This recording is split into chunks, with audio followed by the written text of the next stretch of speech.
Hello भाइयों, कल civil court clerk का मेंस का रिज़ल्ट आया। ये देख के तो बहुत दुख हुआ। पहले रिज़ल्ट चेक किया तो इसमें पीडीएफ में मेरा रोल नंबर था। फिर देखा कि बहुत नीचे जा रहा है, इतना पीडीएफ पेज कैसे हो सकता है। फिर देखा कि 15,000 बच्चों का अनेक्सर बी में कैंसिल करके इन्होंने कॉपी रिजेक्ट कर दिया है, वो लिस्ट दिया है उसमें है। फिर जाके देखा, यहाँ देखो इंस्ट्रक्शन भी इन्होंने कैसे दिया है। ये ब्लैक ब्लू को हाईलाइट किया है, name roll number identification appear, ये सब इन्होंने हाईलाइट नहीं किया है। इंस्ट्रक्शन एक लाइन के अंदर दूसरी लाइन को घुसाए हैं जो क्लियरली विजिबल, कोई जल्दी में पढ़ता है तो छूट भी जाए। सालों मेहनत करने के बाद, प्री देने के बाद फिर मेंस आता है, बहुत इंतज़ार के बाद, पता नहीं कब होगा। फिर इतने अच्छे मार्क्स बन रहे थे, मेरे 55 के आसपास बन रहे थे, जिसमें डिस्क्रिप्टिव में 2-2 नंबर करके जो रहा हूँ, सारे अटेम्प्ट किए थे।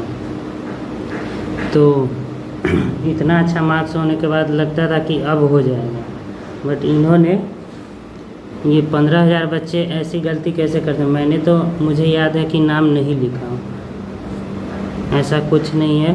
वो ऑब्जेक्टिव वाले पेपर में वो कटिंग किया था, तो वो तो आंसर गलत होता है तो वो कट तो कर सकते हैं, उसको आइडेंटिफिकेशन मार्क्स मान रहे हैं, तो ये फिर सिस्टम का वो है फेलियर।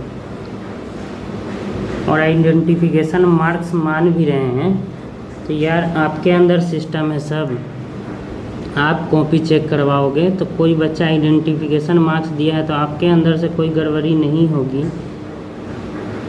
वो वहाँ कॉपी चेक करने वाले लगभग 10+ लोग ही होंगे, इतना सारा कॉपी था, 10 से ज़्यादा 20 के करीब होंगे। तो उनको बंडल करके कॉपी दिया हुआ था, उनके पास कितने बच्चों का जाएगा। किसी एक के पास 1000 बच्चों का भी गया, 1000 से ज़्यादा, तो उसमें कैसे जो बच्चा आइडेंटिफिकेशन मार्क्स मान लो ऑब्जेक्टिव में कट कर दिया, उसका आइडेंटिफिकेशन मार्क्स उसे कैसे पता चलेगा। उतना उसी का कॉपी सेम उसके पास जाएगा जिससे सेटिंग किया हो। तो वो आपके सिस्टम को ठीक करने की ज़रूरत है ना। इसके बाद भी अगर सेटिंग हो जा रहा है, इसमें कॉपी रिजेक्ट कर देना, ये तो सरासर वो नाइंसाफ़ी है।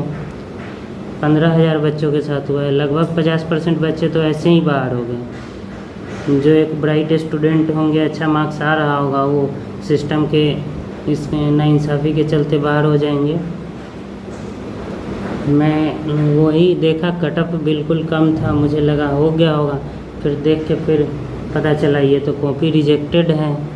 अब क्या करूं, अब कर भी कुछ नहीं सकते, इन लोगों की मनमानी हो। ऐसे ही बीपीएससी प्रोटेस्ट ले लो, हर बार फेयर एग्ज़ाम करवाने के लिए, कभी एग्ज़ाम का डेट नहीं होता, एग्ज़ाम का डेट होता है तो कॉपी लीक हो जाता है, फिर यही सब होते रहता है। फिर आंदोलन करो, हर एग्ज़ाम करवाने के लिए आंदोलन करना होता है, फिर फेयर सिलेक्शन के लिए आंदोलन होता है। ये तो हमारा हक है ना, फेयर सिलेक्शन तो इनको प्रोवाइड कराना ही चाहिए।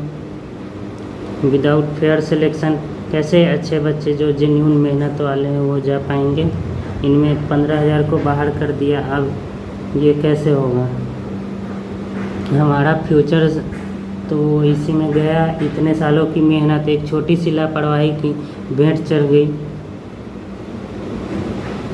जब सच में कॉपी इतनी बड़ी गलती थी तो ये सिस्टम की ट्रांसपेरेंसी नहीं है। अब इसमें क्या है, इनको देना चाहिए था कि किन बच्चों की कॉपी किस वजह से गलती हुई, कहाँ इन्होंने एरर मारा है, किसको आइडेंटिफिकेशन मार्क्स माना है। इतना मेहनत करता है कि एस्पिरेंट, सालों साल प्री मेंस ये करो, कोई छोटे बच्चे तो हैं नहीं। मैं खुद एक टीचर हूँ, मैं पढ़ाता हूँ, तो मुझे पता है कि कैसे कॉपी चेक होती है। ठीक, इन लोगों का यही है।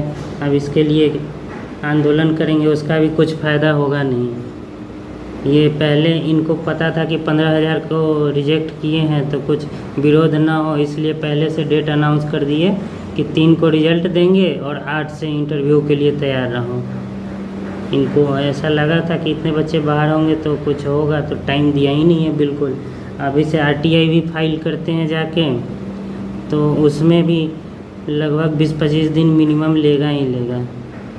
और उसके बाद तब तक सारा प्रोसेस ये करवाएंगे जल्दी जल्दी, इन्हें पता है।